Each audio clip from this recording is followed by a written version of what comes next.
Delcy Rodríguez tenía solo 14 años cuando vio el cadáver de su padre tendido en el piso de su casa, con 3 balazos en el pecho, la sangre formando un charco que se extendía hasta tocar sus zapatos escolares. Y mientras su madre gritaba histérica y sus hermanos lloraban paralizados por el shock, Delcy se arrodilló junto al cuerpo todavía tibio de su padre. Le susurró algo al oído que nadie más escuchó, y desde ese momento algo cambió en sus ojos, algo frío y calculador que reemplazó a la niña que había sido segundos antes. Lo que Delcy le prometió a su padre muerto ese día, en 1990, fue simple y aterrador. Voy a vengarme de todos los que hicieron esto, y voy a tomar el poder que te quitaron, aunque tenga que caminar sobre cadáveres para lograrlo. Y 34 años después, esa niña traumatizada se convirtió en la mujer más poderosa y temida de Venezuela, la mano derecha de Nicolás Maduro, la arquitecta del sistema represivo más brutal que el país ha conocido, y según fuentes,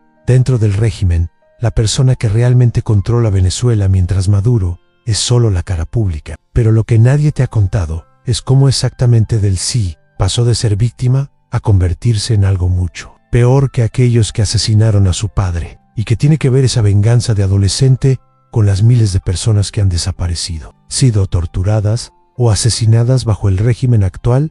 Mira, lo que voy a contarte en los próximos minutos no es propaganda ni conspiración, son hechos verificados, testimonios de disidentes que escaparon, documentos filtrados que exponen exactamente quién es Delcy Rodríguez y por qué deberías conocer su historia. Dale suscribir ahora, porque este tipo de contenido que destapa verdades incómodas sobre dictadores no dura mucho tiempo en plataformas antes de que intenten censurarlo. Y deja tu like, porque necesito saber cuántos realmente quieren que siga investigando estas historias, que otros no se atreven a contar.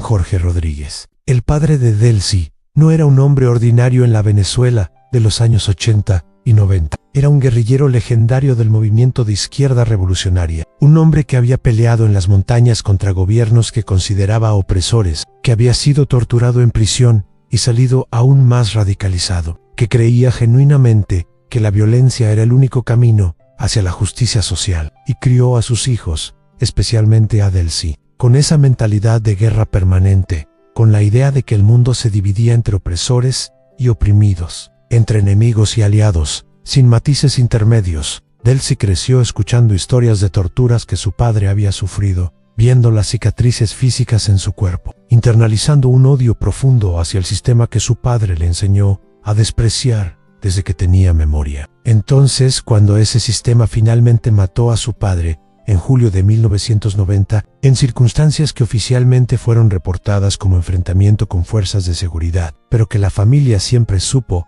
fue una ejecución planificada. Algo se cristalizó en la mente de Delcy de 14 años. No fue solo dolor o trauma lo que sintió, fue una claridad absoluta sobre cuál sería su propósito en la vida, convertirse en tan poderosa que nadie pudiera volver a hacerle eso a ella o a su familia. Y a diferencia de su hermano Jorge Rodríguez, que canalizaría ese trauma hacia la psiquiatría antes de eventualmente entrar a la política, Delcy lo canalizó directamente hacia la sed de poder absoluto. Empezó a estudiar obsesivamente, no porque le interesara la educación en sí, sino porque entendía que el poder en el mundo moderno requiere credenciales, requiere aparecer legítima ante instituciones internacionales. Se graduó con honores en estudios internacionales, aprendió perfectamente inglés y francés, cultivó una imagen de intelectual sofisticada que podía debatir en foros internacionales. Pero todo eso era simplemente herramientas, máscaras, que usaba para escalar, porque en el fondo Delcy seguía siendo esa niña de 14 años, arrodillada junto al cadáver de su padre, jurando venganza. A la gran oportunidad de Delcy llegó en 1999 cuando Hugo Chávez, un teniente coronel que había intentado un golpe de estado fallido años antes, finalmente llegó al poder por la vía electoral. Y aquí está lo que la mayoría no entiende. Delcy no se unió al chavismo por ideología, se unió porque vio en Chávez exactamente lo que necesitaba para su venganza, un hombre con carisma de masas, pero sin la estructura de poder necesaria para sostenerse, un líder que necesitaría leales absolutos, dispuestos a hacer el trabajo sucio, que él no quería mancharse las manos haciendo. Delcy se presentó ante el círculo íntimo de Chávez, con credenciales impecables, en hija de mártir revolucionario, educada, políglota, con conexiones en movimientos de izquierda de toda América Latina. Pero lo que realmente la hizo indispensable fue algo que pocos en ese círculo tenían: una absoluta falta de escrúpulos morales disfrazada de lealtad ideológica. Mientras otros, en el gobierno de Chávez, todavía tenían líneas que no cruzarían, límites éticos que respetarían, Delcy no tenía ninguno. Si había que fabricar evidencia contra opositores, Delcy lo hacía sin pestañear. Si había que establecer conexiones con carteles de droga para financiar operaciones, Delcy negociaba los términos. Si había que diseñar sistemas de represión que mantuvieran a la población aterrorizada, Delcy presentaba los planes más eficientes, y todo lo hacía con una fachada de respetabilidad internacional, dando discursos en la Organización de las Naciones Unidas sobre Derechos Humanos, mientras coordinaba violaciones masivas de esos mismos derechos en casa. Su ascenso fue meteórico porque Chávez reconoció en ella algo valioso: una soldado absolutamente leal, sin las debilidades sentimentales que limitaban a otros. La nombró ministra de Relaciones Exteriores en 2014, justo cuando Chávez moría y Maduro asumía el poder. Y fue en ese rol donde Delcy realmente mostró su genio para la maldad organizada, porque no era la típica canciller ocupándose de diplomacia tradicional. Era la arquitecta de una red internacional de lavado de dinero, tráfico de drogas, venta ilegal de petróleo y oro, que mantenía funcionando al régimen mientras la economía venezolana colapsaba. Lo que muy pocos entienden sobre el régimen de Maduro es que Nicolás no es realmente quien toma las decisiones importantes, es simplemente la cara pública, el bufón que distrae mientras otros operan en las sombras, y la persona que realmente controla las palancas del poder, que coordina la represión, que maneja las relaciones con potencias extranjeras hostiles como Rusia, China e Irán, es Delcy Rodríguez. Ella fue quien diseñó el sistema actual donde el SEBIN, la inteligencia venezolana, funciona como fuerza paramilitar que secuestra opositores en medio de la noche. Fue quien estableció las conexiones con el Cartel de los Soles, el grupo de militares venezolanos que controlan el narcotráfico en el país. Fue quien negoció con Hezbolá para permitirles establecer células operativas en Venezuela, a cambio de entrenamiento en técnicas de inteligencia y represión. Y todo esto lo hace manteniendo una imagen pública de diplomática seria, usando vestidos elegantes, citando tratados internacionales, actuando como si fuera simplemente una servidora pública dedicada. Pero testimonios de disidentes que trabajaron con ella pintan un retrato completamente diferente. La describen como fría hasta lo inhumano, capaz de ordenar torturas mientras toma café tranquilamente, que habla de desapariciones forzadas con el mismo tono casual que usarías para discutir el clima. Hay una historia particularmente escalofriante que cuenta un ex agente del SEBIN que logró desertar y escapar a Colombia en 2017 durante las protestas masivas contra el régimen. Delcy coordinaba personalmente las operaciones de represión desde un centro de comando, y cuando le informaron que habían matado a tiros a un estudiante de 16 años durante una manifestación, su única respuesta fue: ¿cuántos más quedan en esa zona? Preciso números actualizados cada hora. No mostró ni un destello de humanidad, ni un segundo de duda, solo eficiencia burocrática aplicada al asesinato de su propia gente. Pero espera, porque lo más aterrador de Delcy Rodríguez no es lo que ya ha hecho, sino lo que está planeando hacer cuando finalmente Maduro caiga o muera. Porque ella no es solo la mano derecha del dictador, es la sucesora designada que está esperando pacientemente su momento, y los planes que tiene para Venezuela son aún más oscuros que lo que ya vivimos. Aquí está lo verdaderamente bizarro sobre Delcy Rodríguez después de 34 años, después de haber alcanzado el poder absoluto que juró conseguir junto al cadáver de su padre. Su sed de venganza no solo no se ha saciado, sino que se ha expandido de formas cada vez más retorcidas, porque ya no se trata solo de vengarse contra aquellos que mataron a Jorge Rodríguez. La mayoría de esos hombres están muertos o son ancianos irrelevantes. Ahora se trata de vengarse contra toda una clase social que ella culpa por la muerte de su padre, contra todo venezolano que no comparte su visión ideológica extrema, contra el concepto mismo de oposición democrática. Y esta expansión de su venganza la ha convertido en algo mucho peor que aquellos que asesinaron a su padre, porque al menos ellos actuaban dentro de un conflicto específico con reglas entendidas, mientras que Delcy ha creado un sistema de terror donde no existen reglas ni límites.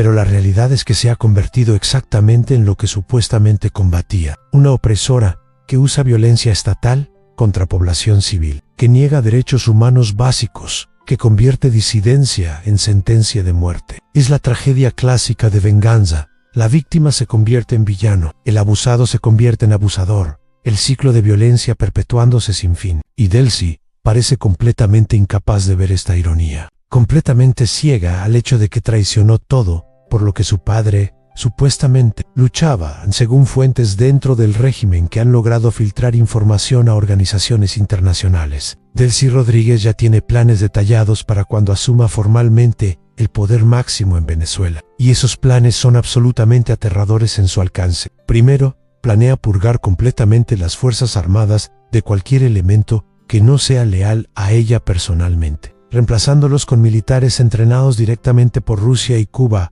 en técnicas de contrainsurgencia brutal. Segundo, quiere establecer un sistema de vigilancia digital total, usando tecnología china, similar a la que existe en Xinjiang, donde cada movimiento de cada ciudadano es monitoreado, donde disidencia puede ser identificada y eliminada antes de que siquiera se manifieste públicamente. Tercero, planea profundizar las conexiones con organizaciones criminales internacionales, básicamente convirtiendo a Venezuela en un narcoestado oficial donde el gobierno y el crimen organizado son indistinguibles. Y cuarto, y esto es quizás lo más perturbador, quiere exportar su modelo de represión eficiente a otros países de América Latina, entrenando a represores de otros regímenes autoritarios en las técnicas que ha perfeccionado en Venezuela. En su mente distorsionada, esto es continuar la lucha de su padre, es defender la revolución contra el imperialismo, pero en realidad es simplemente multiplicar el sufrimiento que ella experimentó de niña por millones, condenando a generaciones enteras a vivir bajo el mismo terror que la formó. Y lo más aterrador es que tiene los medios, las conexiones y la absoluta falta de escrúpulos necesarios para ejecutar estos planes. Si no es detenida, pero acá está lo que me obsesiona de esta historia, lo que me mantiene despierto pensando, ¿quién sería Delcy Rodríguez si su padre no hubiera sido asesinado cuando ella tenía 14 años? ¿Habría sido simplemente una profesional exitosa, tal vez una diplomática legítima, trabajando para mejorar su país? ¿O el veneno ya estaba en ella desde antes, plantado por un padre que la adoctrinó con odio desde la infancia? Porque hay que reconocer que Jorge Rodríguez padre no era un santo, era un guerrillero que creía en la violencia revolucionaria, que probablemente había matado gente él mismo en nombre de su causa. Entonces tal vez lo que vemos en Delcy no es solo el resultado del trauma de ver morir a su padre, sino también el resultado de haber sido criada por un hombre que le enseñó desde pequeña que la violencia es aceptable si es por la causa correcta. Y eso nos lleva a una pregunta incómoda: ¿hasta qué punto Delcy es responsable de lo que se convirtió versus cuánto es producto de circunstancias que estaban fuera de su control? Porque sí, es un monstruo. No hay forma de negarlo cuando miras las miles de vidas que ha destruido, pero también es una víctima de trauma infantil extremo que nunca recibió ayuda, que nunca tuvo la oportunidad de procesar su dolor de forma saludable, que fue empujada por circunstancias y por su propio padre hacia un camino de odio y venganza. Eso no la excusa absolutamente, no, pero tal vez nos ayuda a entender cómo se crean estos monstruos, cómo el ciclo de violencia se perpetúa generación tras generación. Guay, me pregunto, ¿cuántas otras Delcys existen en el mundo? Niños traumatizados por violencia que están siendo moldeados en este momento en los próximos dictadores, los próximos arquitectos de represión masiva. ¿Y hay alguna forma de romper ese ciclo antes de que más vidas sean destruidas? Mira, sé que esta historia es pesada. Sé que probablemente terminaste sintiéndote mal de formas complicadas, porque es difícil ver a alguien simultáneamente como víctima y como villano. Es incómodo reconocer que los monstruos también tienen historias de origen que explican, aunque no justifican, lo que se convirtieron. Si esta historia te impactó, si te hizo pensar en cómo la violencia genera más violencia, en cómo el trauma no tratado se convierte en arma que destruye sociedades enteras, entonces necesito que hagas algo. Dale like para que más personas vean esto, para que entiendan quién realmente controla Venezuela y qué está en juego. Comenta qué piensas honestamente. Delcy es solo víctima de su pasado o es totalmente responsable de sus acciones presentes. Se puede sentir compasión por el trauma de alguien mientras simultáneamente se le exige rendición de cuentas por los crímenes que cometió. Y suscríbete, porque voy a seguir investigando estas historias complejas sobre poder, trauma y venganza que dan forma a nuestro mundo. Comparte esto con alguien que necesite entender que detrás de cada dictador hay una historia, y que entender esa historia es clave para prevenir que se repita. Delcy Rodríguez sigue en el poder mientras grabamos esto. Sigue coordinando represión. Sigue planeando su futuro como líder suprema de Venezuela. Y esa niña de 14 años que juró venganza junto al cadáver de su padre, probablemente ni siquiera reconocería a la mujer en que se convirtió. No podría mirarla a los ojos sin ver reflejado exactamente lo que ella juró destruir. Porque al final, la venganza nunca trae paz, solo perpetúa el ciclo, convierte víctimas en victimarios, transforma dolor en más dolor multiplicado por 1000. Y hasta que rompamos ese ciclo, hasta que aprendamos a responder al trauma con sanación, en lugar de con más violencia, seguiremos creando más Delcy Rodríguez en cada generación, más personas rotas convirtiendo su dolor en el sufrimiento de millones. Y esa es la verdadera tragedia de esta historia.